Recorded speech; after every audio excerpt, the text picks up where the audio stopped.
Lunch break में she की mom उसके तीनों दोस्तों को रेस्टोरेंट बुलाती है। वो शी को खाना ऑर्डर करने के लिए कहती है, पर शी को समझ में ही नहीं आ रहा था कि वो क्या ऑर्डर करेगी। शी की मॉम को बस अच्छे मार्क्स लाने वालों से मतलब था, तो उन्हें लिंग शाओ बहुत पसंद आते हैं। बाकी दो के बारे में उनको कोई इंटरेस्ट नहीं था। बहुत सोच के शी जो खाना ऑर्डर देती है उसके मॉम को वो पसंद नहीं आते। शी ने पहले ही उनसे ऑर्डर देने के लिए कहा था, पर उन्होंने ही शी को चूज़ करने दिया था और फिर आखिर में वही ऑर्डर देने जाती है। शी की मॉम ने कहा था शी लॉयर बनना चाहती है। ली जियान के पूछने पे शी कहती है ये बात तो उसे भी नहीं पता था, वो तो उसकी मॉम ही चाहती है कि वो लॉयर बने। जाते वक्त शी की मॉम उसे अच्छे से समझा देती है कि अगर किसी के साथ रिलेशन में जाना हो तो लिंग शाओ के जैसे लड़कों के साथ जाए, ना कि जीशु के जैसे लड़के के साथ।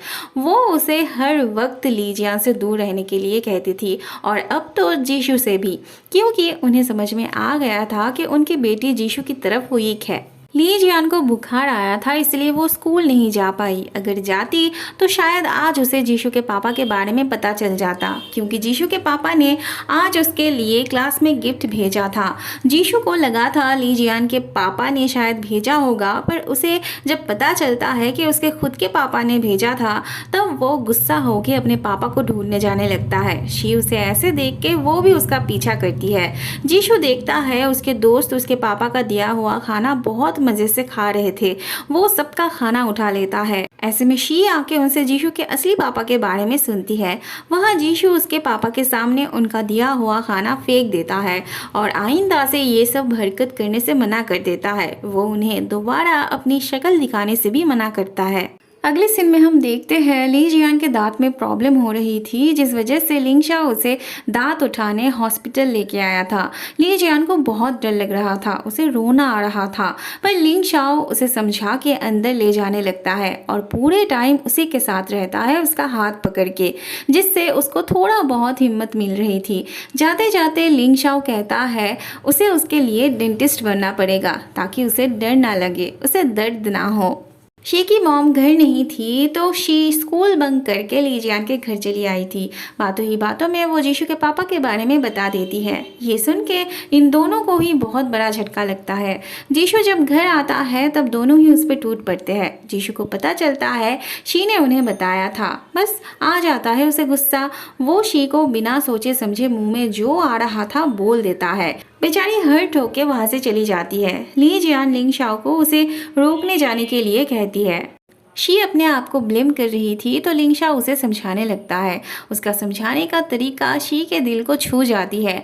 एक पल के लिए वो जीशु को भूल के लिंग शाओ में खो जाती है। वैसे ये तीनों पापा से कुछ भी नहीं कहते, पर ये दोनों जीशु से नाराज थे। एक तो उसने अपने पापा वाली बात उनसे शेयर नहीं की थी, ऊपर से इस वजह से उसने शी को भी उल्टा सीधा कहा था, तो दोनों ही उस पर फुल नाराजगी दिखाते हैं।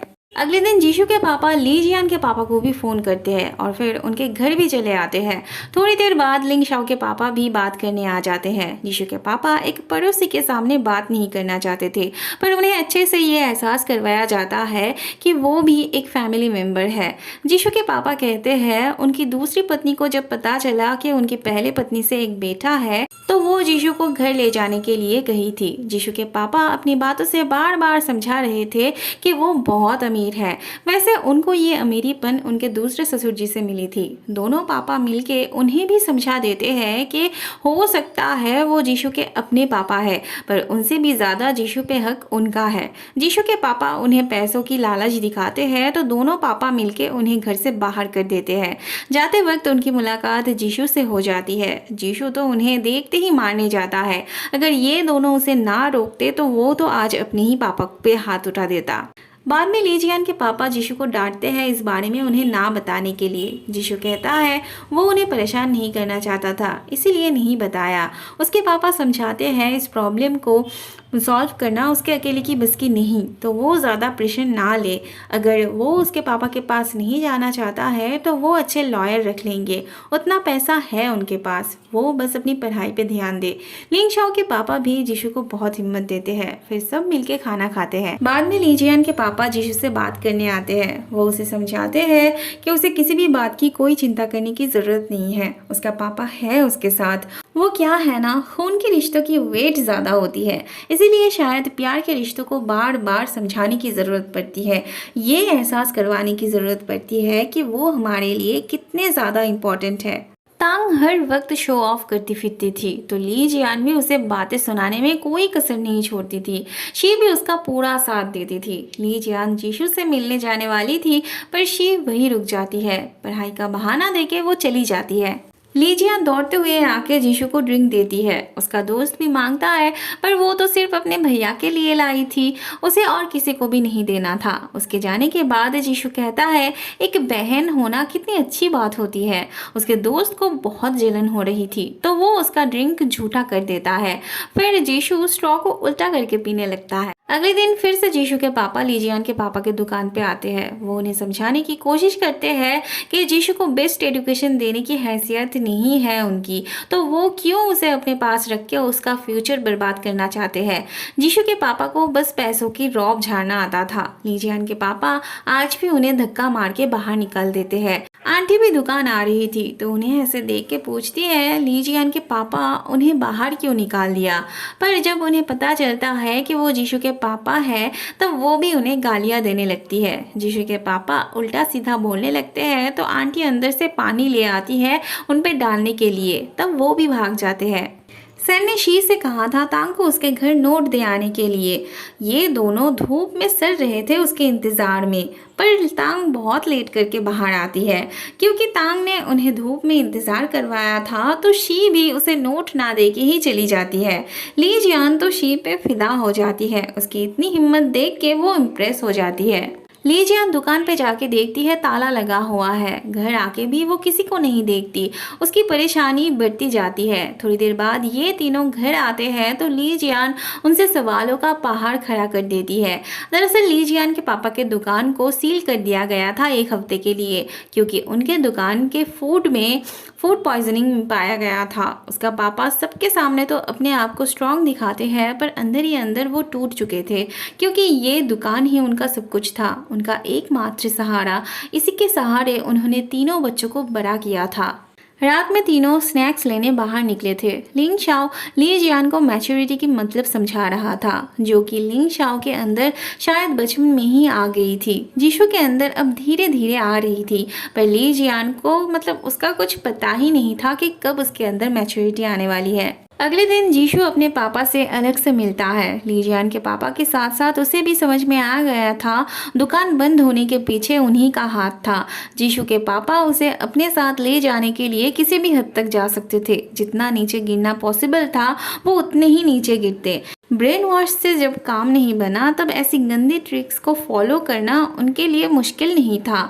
चाहे कितनी भी मुश्किलें सामने आते, पर ये दोनों पापा साथ में मिलके उनका सामना करने के लिए हमेशा तैयार थे।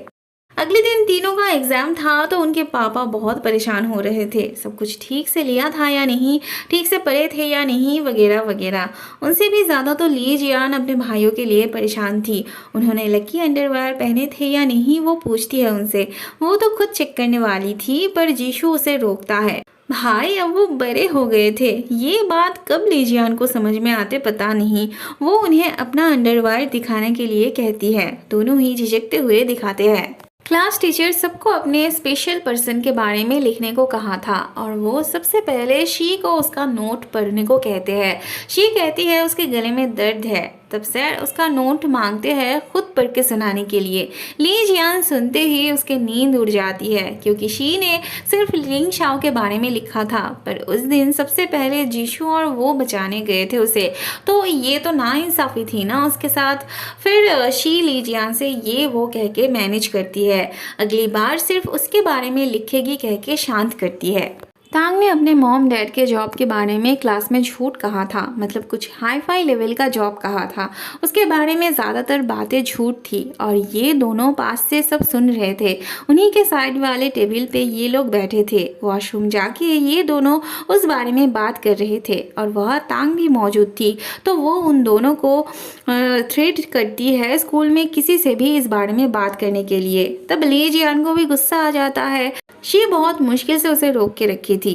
तांग के जाने के बाद दोनों ही हंसने लगते हैं और अगले दिन ही स्कूल में तांग ली जियान के डेस्क पे चॉकलेट रख के नोट में किसी से गॉसिप करने से मना करती है। ली जियान भी उसकी रिक्वेस्ट एक्सेप्ट करती है। अगले सीन में हम देखते हैं लिंग शाओ पढ़ाई को लेके ली जियान के सर पे मारता है तो ली जियान फिर से कहती है अगर वो बेवकूफ निकली तो कोई उससे शादी नहीं करेगा। लिंग शाओ तब कहता है कि वो उससे शादी करेगा।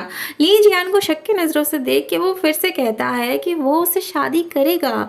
ली जियान को पता नहीं तब क्या फील हो रही थी, पर ये सुन के उसके पेट में गुदगुदी जरूर हो रही थी। बाद में लिंग शाओ के पापा उसे लेके हॉस्पिटल जाते हैं क्योंकि नानी माँ की तबीयत ठीक नहीं थी। रात में लिंग शाओ घर नहीं आएगा सुनकर ली जियान उदास हो जाती है।